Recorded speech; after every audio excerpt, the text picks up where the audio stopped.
News নির্ভীকের পক্ষ থেকে সকলকে শুভেচ্ছা, অভিনন্দন, ভালোবাসা। কদিন যে ঠিকমতো সময়ে নিয়মিত ভিডিও আপলোড করতে পারছি না, তার কারণ কিন্তু আগের ভিডিওতে আমি বলেছি। বিনয়ের সঙ্গে আবারও বলছি, প্রথমত জ্বর সর্দিতে বেশ ভুগেছি, আর দ্বিতীয়ত তার উপরেই বলতে পারেন পারিবারিক নানান কাজের এতই চাপ যে সেই চাপ সামলে ঠিকমতো সময়ে ভিডিও আপলোড করা আমার জন্য খুব কঠিন হয়ে দাঁড়িয়েছে। শরীরটা অবশ্য মোটামুটি এখন ভালো, কিন্তু পারিবারিক কাজের যে চাপটা যেটা ছিল, এখনো সেই চাপটা কমেছে বলে কিন্তু মনে হচ্ছে না। তবে আশা করছি কয়েক সপ্তাহের মধ্যে আমার সমস্ত কাজ মোটামুটি সম্পন্ন হয়ে যাবে, এটা আশা করা যায়। এবং তারপর থেকে নিয়মিত ভিডিও তো অবশ্যই করব, সম্ভব হলে আরও বেশি বেশি ভিডিও করতে পারি, এই আশ্বাসটা দেয়া যায়। যাই হোক, আজকে যে বিষয়টা নিয়ে বলছি সেটা হচ্ছে বাংলাদেশের ইলিশ কূটনীতি।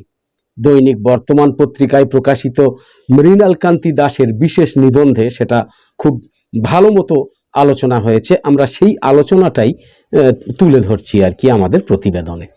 মৃণালকান্তি দাস লিখেছেন দৈনিক বর্তমান পত্রিকায়, লিখেছেন যে দেশ ভাগ হয়েছে কবেই, সীমান্তে এখন কাঁটাতারের বেড়া, তবু আজও দশমীর সকালে বাংলাদেশের পাবনা থেকে জোড়া ইলিশ নিয়ে সেনালবাড়িতে হাজির হন মোহাম্মদ আব্দুল।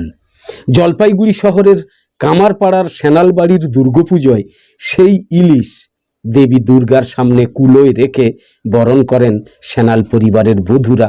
সঙ্গে থাকে লাউয়ের ডগা এবং বেগুন।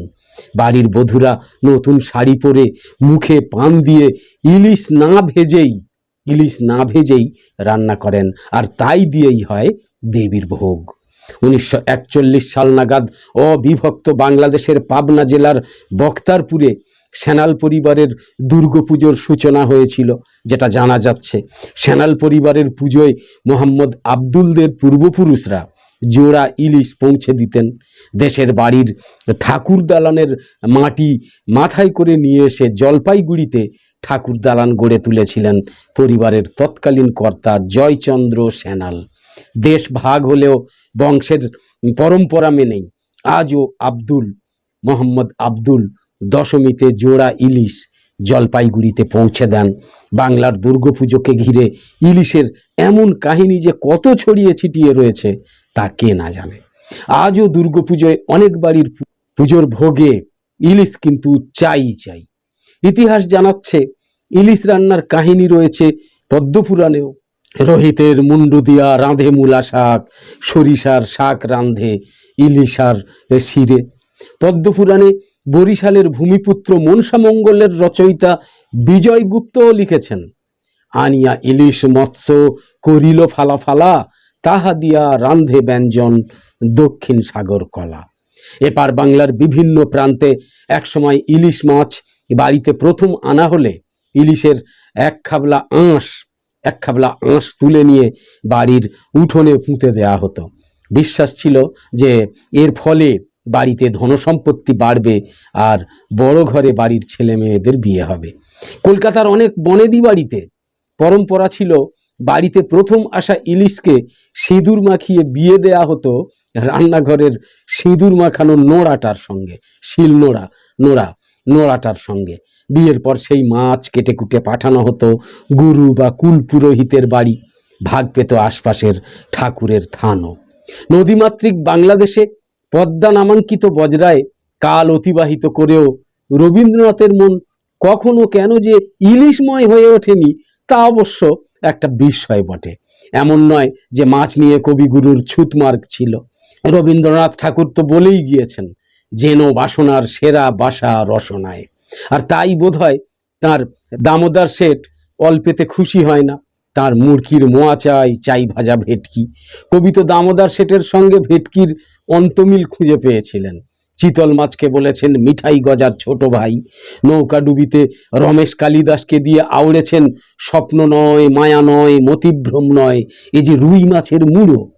স্মৃতিচারণা করেছেন পারিবারিক মাঝি আব্দুলকে নিয়েও, যিনি হালের কাছে বসে থাকতেন যার দাড়ি ছিল ছুঁচলো, গোঁফ কামানো এবং মাথা ন্যাড়া, এবং যিনি তার দাদাকে এনে দিতেন পদ্মার ইলিশ এবং কচ্ছপের ডিম, ব্যাস ওইটুকুই।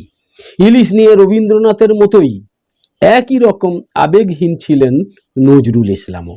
ইলিশ যেন তাঁর কাছে কাব্যে উপেক্ষিতা উর্মিলা, অথচ তাদের উত্তরসূরি বুদ্ধদেব বসুর কলমে কিন্তু ইলিশ রজত বর্ণ, মনোহর দর্শন, মৎস্যকুলরাজ, মহান এবং বিস্ময়করভাবে প্রতিভাধর।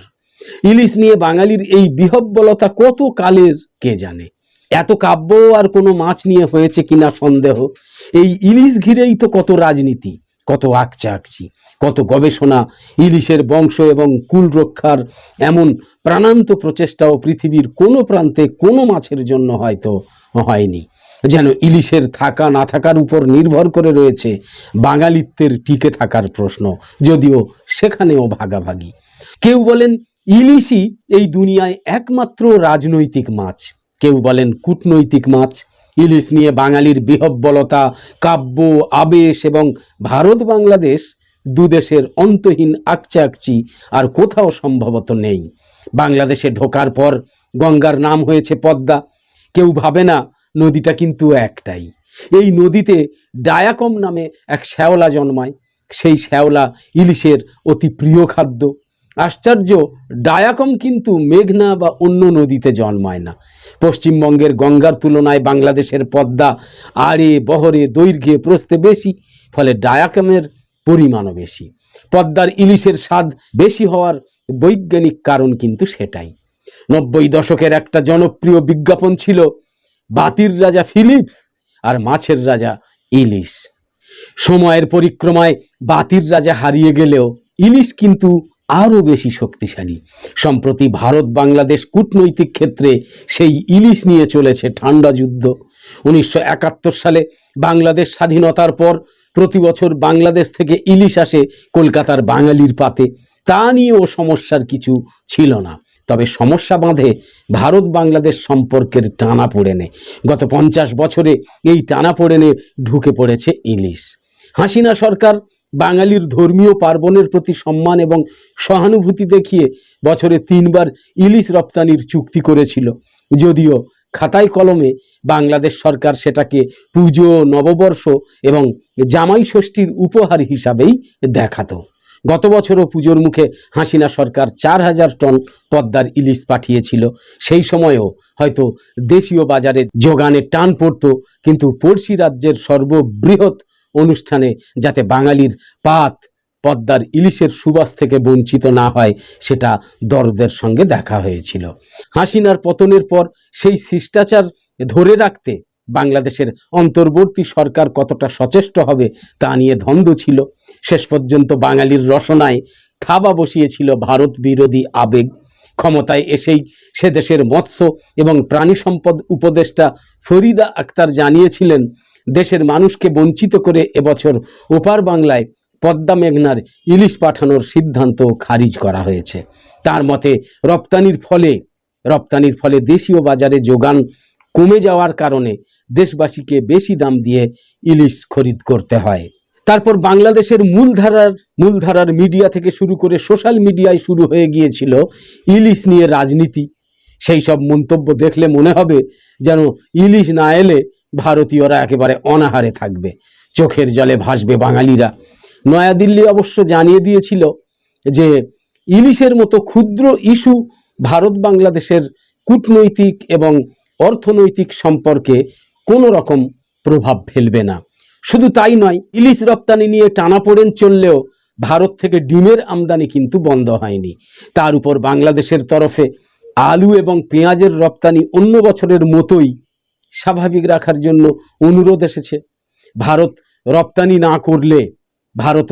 না করলে বাংলাদেশে আলুর দাম দাঁড়াবে কেজি প্রতি 70 টাকা এবং পেঁয়াজ 140 টাকা। ভারত থেকে স্বাভাবিক রপ্তানি পৌঁছলে কেজি পিছু আলুর দাম কমে হবে মাত্র 40 টাকা এবং পেঁয়াজের দাম কিলো প্রতি হবে 100 টাকার নিচে। কয়েক সপ্তাহ পরেই বাংলাদেশের উপদেষ্টারা সেই অঙ্ক বুঝলেন।